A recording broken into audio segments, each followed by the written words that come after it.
Bismillahirrahmanirrahim. Assalamualaikum warahmatullahi wabarakatuh. Alhamdulillah wassalatu wassalamu ala Rasulillah wa ala alihi wa sahbihi wa mawalah. Sahabat sekalian, saya selalu punya dugaan bahwa apa yang terjadi di hari ini adalah cerminan adanya peristiwa-peristiwa masa lalu yang belum selesai. Apa yang nampak hari ini, di baliknya ada cerita yang perlu diurai. Itu selalu yang terngiang dalam pikiran dan batin saya ketika ketemu dengan seseorang yang dia sedang mengeluhkan masalahnya. Suatu saat, datanglah seorang ibu, sudah sepuh bersama sang cucu, kurang lebih usia SMA.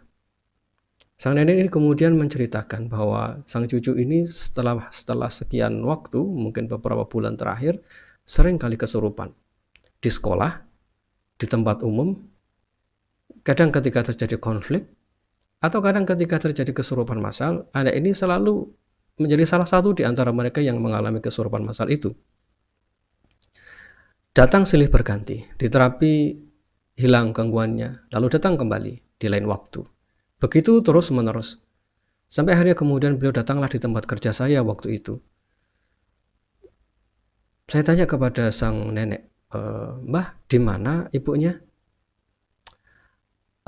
Ibunya telah wafat, Mas. Kapan? Pada waktu anak ini usia 10 tahun. Ayahnya telah berpisah dengan ibunya sebelum sang ibu itu wafat. Jadi beberapa tahun sebelum ibu wafat, ayah dan ibu dari anak ini bercerai.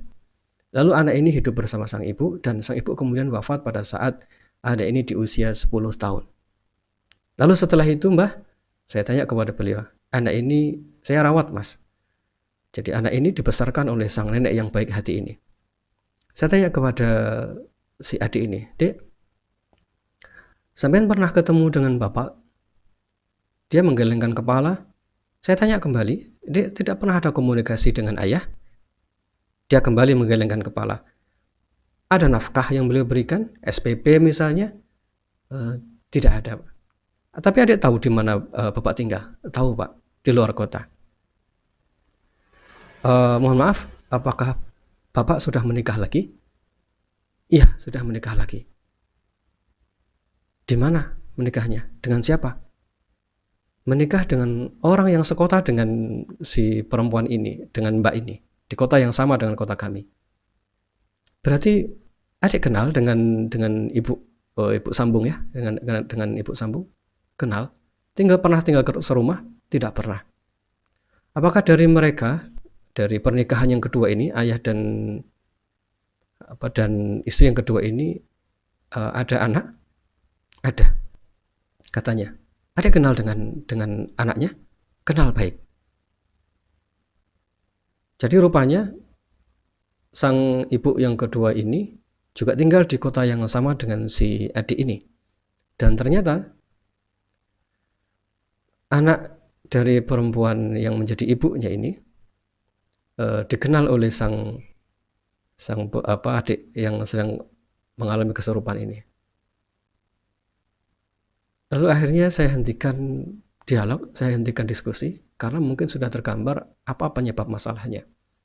Saya ajak beliau berdua, sang nenek dan si adik ini, ke lantai atas, lantai 2. Kemudian saya minta mereka duduk, kemudian saya minta mereka berdoa kepada Allah, mohon kesembuhan.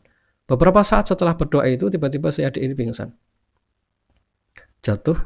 Tapi saya selalu punya keyakinan bahwa anak-anak yang mengalami situasi semacam ini, walaupun dia pingsan, dia sebenarnya mendengar apa yang sedang diucapkan oleh orang-orang di sekitarnya.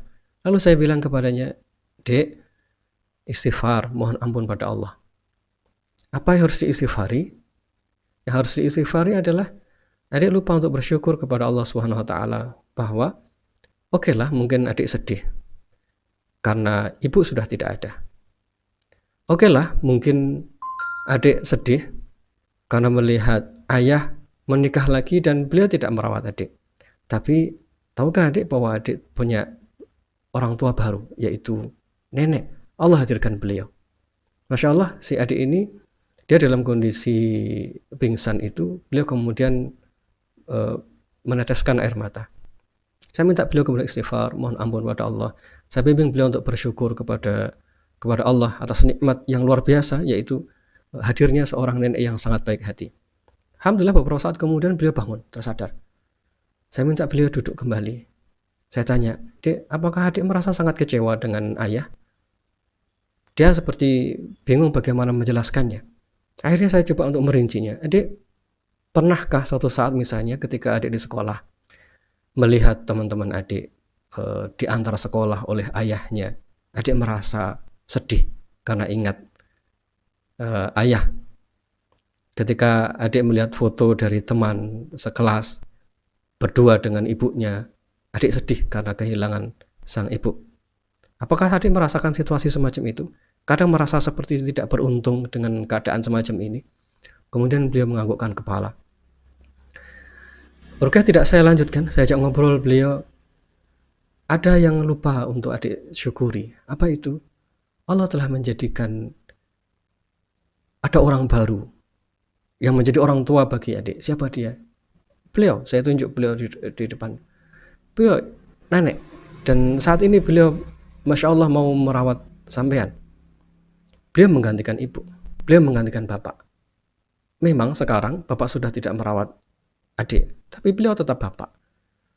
Memang sekarang mungkin adik kecewa dengan sikap bapak, tetapi berhentilah mendam kekecewaan itu. Ada hal yang jauh lebih besar untuk segera dilakukan, yaitu bersyukur karena ada nenek yang ternyata beliau hadir pada saat kedua orang tua tidak ada. Beliau yang merawat. Adik sibuk untuk menyesali, meratapi kejadian-kejadian masa lalu, tapi lupa untuk mensyukuri apa yang ada di depan mata. Ayo minta maaf sama nenek. Kemudian beliau menangis, sungkem ke nenek sambil mengucapkan terima kasih, bersyukur kepada sang nenek, berterima kasih kepada nenek bahwa beliau telah merawat dari kecil hingga hari ini. Yang kedua, adik, tidak ada gunanya adik meratapi semua kesedihan di masa lalu. Ibu sudah wafat. Beliau hanya butuh nasihat. Beliau hanya butuh doa. Ya, mohon maaf. Beliau hanya butuh doa. Ratapan kesedihan adik tidak ada manfaatnya bagi beliau. Jika adik rindu dengan ibu, gelarlah sajadah, doa pada Allah, mohonkan ampun untuk beliau. Itu jauh lebih bermanfaat. Adik bertahun-tahun dari sejak usia 10 tahun hingga SMA ini meratapi kesedihan kehilangan ibu. Dan itu tidak bermanfaat apapun untuk ibu di alam kubur beliau.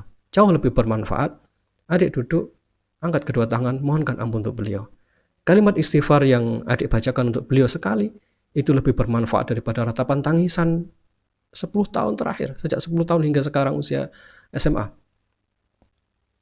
Adik punya kekecewaan dengan bapak, tapi bapak itu ternyata bapak, nasabnya sama, nasabnya nyambung ke adik. Suatu saat ketika adik menikah, adik butuh beliau. Maka sekarang tutuplah semua masa lalu, bersyukurlah dan berbuat baiklah kepada orang tua, dalam hal ini ayah, sebisanya. Namun jangan lupa ada hal yang patut disyukuri, yaitu ada ibu di depan mata. Tapi ibu yang jauh lebih tua dari ibu kandung adik, yaitu nenek. Lihatlah beliau, di usianya yang sudah sangat sepuh, beliau masih mampu membesarkan adik hingga sekarang usia SMA. Bukankah ini lebih layak untuk disyukuri dibandingkan dengan meratapi masa lalu? Ayo coba jangan melihat ke belakang, melihatlah ke depan. Ada banyak hal yang harus dilakukan setelah ini. Bersyukur pada Allah. Karena Allah ganti. Orang tua tidak ada, lalu diganti dengan nenek. Betapa banyak di luar sana ada anak yang kehilangan orang tua, lalu kemudian dia harus dari kecil sendirian sebatang kara. Tapi adik kehilangan orang tua, lalu Allah hadirkan nenek yang begitu baik hati. Bersyukurlah pada beliau. Ada yang terlewatkan untuk disyukuri. Anak ini termenung. Kemudian saya minta beliau untuk duduk lebih tenang. Saya bacakan beberapa ayat pendek, Al-Falaq, An-Nas. Kemudian beliau muntah setelah itu. Dan alhamdulillah beliau merasakan fresh, ada sesuatu yang lepas dari dalam dirinya. Saya ingin garis bawahi poin ini kepada adik dan nenek ini. Mbah, adik ini perlu dijaga karena perasaan merasa kehilangan itu tidak bisa dihilangkan dengan mudah, kecuali dengan memunculkan rasa syukur.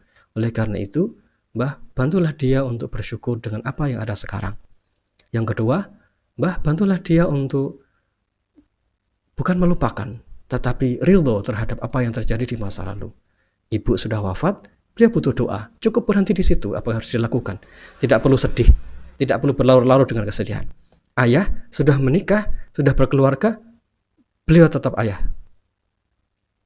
Dan selamanya akan tetap menjadi ayah. Jadi, tetaplah masa depan. Saya bilang kemudian kepada adik ini, Dek, berhenti menoleh ke masa lalu. Melihat ke depan. Ada langkah yang jauh harus dilakukan. Ada banyak langkah ke depan yang harus dilakukan. Ada banyak hal yang bisa diselesaikan di masa depan. Perjalanan adik masih panjang. Adik masih usia SMA. Masih banyak yang harus diselesaikan di masa depan. Jangan bebani masa depan dengan masa lalu. Bismillah, Masya Allah, Alhamdulillah, saya hanya bisa bersyukur kepada Allah.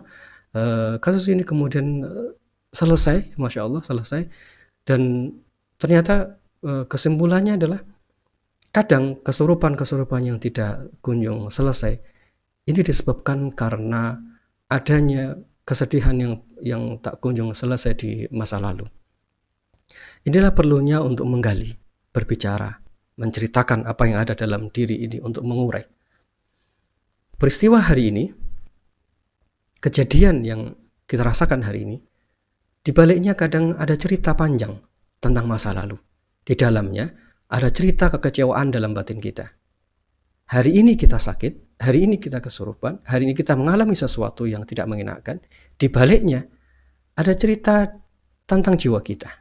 Di baliknya ada cerita masa lalu kita yang selama ini kita sembunyikan. Itulah yang menjadi muara, itulah yang menjadi penyebab kisah-kisah serupa ini. Keserupan yang tidak kunjung selesai. Bagi para ayah, bagi para ibu, cerita yang saya sampaikan ini sangat erat kaitannya dengan cara berpikir anak-anak. Betapa anak-anak itu begitu sulit untuk menetralisir perasaan sedihnya. Betapa anak-anak itu ketika mereka mengalami benturan-benturan dalam hidupnya, itu ternyata tidak mudah untuk menyelesaikan. Dan perlu orang-orang di sekitarnya. Ternyata begitu anak-anak ini mampu didudukkan dengan cara pandang yang baik, dia mampu menerimanya. Dia mampu meleraikan gejolak dalam jiwanya. Namun, jika tidak ada yang menasihati, tidak ada yang bisa mengarahkannya, atau tidak ada yang mengerti apa yang terjadi dalam jiwanya, maka anak itu akan berkecamuk dalam jiwanya, semua kesedihan, pikiran negatif, dan lain sebagainya. Semua itu ada dalam dirinya. Dan itu yang menjadi masalah di kemudian hari.